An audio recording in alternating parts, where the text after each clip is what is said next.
आए दिन रोजाना न्यूज़पेपरों और टीवी में आप अक्सर देखा और सुना करते होंगे कि भारत में बलात्कार के केस काफ़ी बढ़ते जा रहे हैं।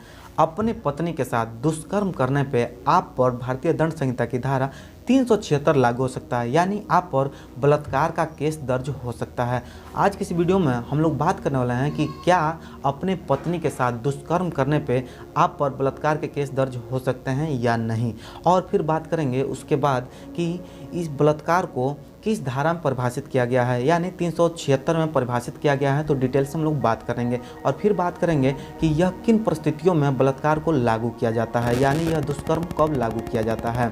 और फिर लास्ट में बात करेंगे कि अगर कोई कपल्स यानी कोई भी गर्लफ्रेंड बॉयफ्रेंड अगर आपस में सहमति से कभी शारीरिक संबंध बनाते हैं तो क्या यह बलात्कार माना जाएगा या नहीं माना जाएगा। और फिर लास्ट में बात करेंगे, सबसे लास्ट में बात करेंगे कि इन परिस्थितियों में जब कोई आरोपी होता है तो उनको क्या सज़ा होती है और कैसे आप छुटकारा प्रदान करा सकते हैं, या आपको सज़ा होगी तो कितने साल की सज़ा होगी। आज की इस वीडियो में हम लोग बात करने वाले हैं। दोस्तों, मैं हूं कुमार प्रदीप, आप लोग का बहुत बहुत स्वागत है मेरे इस वीडियो में। तो चलिए दोस्तों, वीडियो को शुरू करते हैं। सबसे पहले बात करते हैं अपने पत्नी के साथ दुष्कर्म करने पर 376 लागू होती है या नहीं। दिल्ली हाई कोर्ट ने आदेश दिया है कि 15 वर्ष से कम उम्र की लड़की के साथ विवाह के बाद जब संभोग होता है तो उसे बलात्कार ही माना जाएगा। हाई कोर्ट ने कहा कि संभोग के लिए भले ही लड़की की रजामंदी हो या न हो, तब भी इसे बलात्कार ही माना जाएगा और ऐसे मामलों में पुरुष को उसके धार्मिक अधिकारों के तरह कोई भी संरक्षण हासिल नहीं है। तत्कालीन मुख्य न्यायाधीश A.K. सीकरी की अध्यक्षता वाली 3 सदस्य पीठ का कहना था कि 15 वर्ष से कम उम्र की पत्नी से संभोग करने पर आईपीसी की धारा 376 के तहत एक अपराध माना जाता है। इस कानून के विषय में कोई अपवाद नहीं हो सकता और इसे सख्ती से लागू किया जाना चाहिए। अब बात करते हैं धारा 376 क्या होता है। किसी भी महिला के साथ बलात्कार करने के आरोपी पर धारा 376 के तहत मुकदमा चलाया जाता है, जिसमें न्यायालय में पुलिस द्वारा जांच पड़ताल के बाद इकट्ठे किए गए सबूतों और गवाहों के बयानों के आधार पर दोनों पक्षों के वकील दलील पेश करते हैं।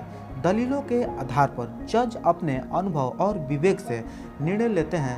अंत में अपराध सिद्ध होने की दशा में दोषी को कम से कम 7 व अधिकतम 10 साल तक की कड़ी सजा और आजीवन कारावास दिए जाने का प्रावधान दिया गया है, जिससे कि अपराधी को अपने गुनाह का एहसास हो सके और भविष्य में वह कभी भी बलात्कार जैसे संगीन अपराध को करने की कोशिश भी न करे। दुष्कर्म को धारा 375 में परिभाषित किया गया है। अब बात करते हैं, जब कोई पुरुष किसी महिला के साथ उसकी इच्छा के विरुद्ध उसकी सहमति के बिना उसे डरा धमका कर दिमागी रूप से कमजोर या पागल महिला को धोखा देकर या उस महिला के साथ शराब या नशीली पदार्थ के कारण होश में नहीं होने पर संभोग करता है तो उसे बलात्कार कहते हैं।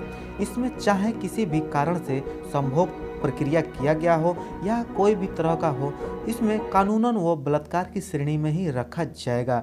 यदि महिला की उम्र 16 वर्ष से कम है तो उसे उसकी सहमति या बिना सहमति से होने वाला संभोग बलात्कार ही माना जाता है। अब बात करते हैं कि यह कानून कब और किस स्थिति में लागू होता है।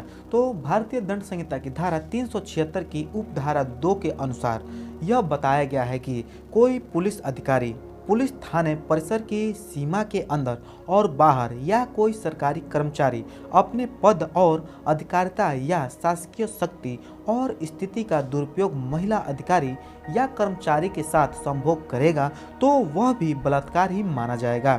यह कानून जेल, चिकित्सालय, राजकीय कार्यालयों और बाल एवं महिला सुधार गृहों पर भी लागू होता है। इस अपराध में सभी बलात्कार के दोषियों को कठोर सजा की अधिकतम सजा हो सकती है, जिसकी अवधि 10 वर्ष या उससे अधिक हो सकती है या आजीवन कारावास और जुर्माने से भी दंडित किया जा सकता है। अब बात करते हैं, आपसी सहमति से संबंध बनाना बलात्कार की श्रेणी में आता है या नहीं। बॉम्बे हाई कोर्ट ने अपने एक आदेश में कहा था कि अगर कोई शिक्षित और 18 वर्ष से अधिक उम्र की लड़की रिलेशनशिप में किसी पुरुष के साथ अपनी सहमति से संबंध बनाती है तो रिश्ते खराब होने के बाद वह उस व्यक्ति पर बलात्कार का आरोप नहीं लगा सकती है। कोर्ट ने यह भी कहा, चूँकि अपने समाज में यौन संबंध बनाना सही नहीं माना जाता है तब भी यदि कोई महिला यौन संबंधों के लिए अपने प्रेमी या उस व्यक्ति से जिससे वह यौन संबंध बना रही है उससे इनकार नहीं कर सकती है, तो फिर उसे आपसी सहमति से बनाया गया यौन संबंध ही माना जाएगा। अब तो आप जान ही चुके होंगे कि भारतीय दंड संहिता की धारा 376 में क्या प्रावधान दिए गए हैं और ये कब लागू होते हैं, किन परिस्थितियों में। लेकिन अगर आप जमानत कराना चाहते हैं इस अपराध में फंसने के बाद, तो आपको सबसे पहले ये जान लेना चाहिए कि यह अपराध एक ऐसा अपराध होता है जिसमें 7 वर्ष से लेकर के आजीवन कारावास की सजा हो सकती है और उसके साथ आर्थिक दंड भी होता है और हो सकता है आपको फांसी भी हो सकती है। तो इसलिए आपको एक वकील की आवश्यकता होती है जमानत कराने के लिए। वो भी कंफर्म नहीं होता है कि आपको जमानत मिल जाएगा कि नहीं, लेकिन आप अप्लाई कर सकते हैं। लेकिन जब भी आप अपने केस में किसी भी वकील को नियुक्त करते हैं तो सबसे पहले आपको ये जान लेना चाहिए कि वह अपने क्षेत्र में निपुण वकील है या नहीं है, क्योंकि यह केस ऐसा होता है जिसमें आपको जमानत मिल पाना बहुत ही कठिन हो जाता है, ना के बराबर ही आपको जमानत मिलती है। तो इसलिए आपको ये जानना चाहिए कि कैसे जमानत कराना है। अगर आपको मेरे वीडियो के थ्रू आपको जानकारी अच्छी लगी होगी तो लाइक कमेंट शेयर जरूर करें और अपने दोस्तों के पास शेयर जरूर करें। और मैं आशा करता हूं कि आज का वीडियो आप लोगों को काफ़ी पसंद आया होगा।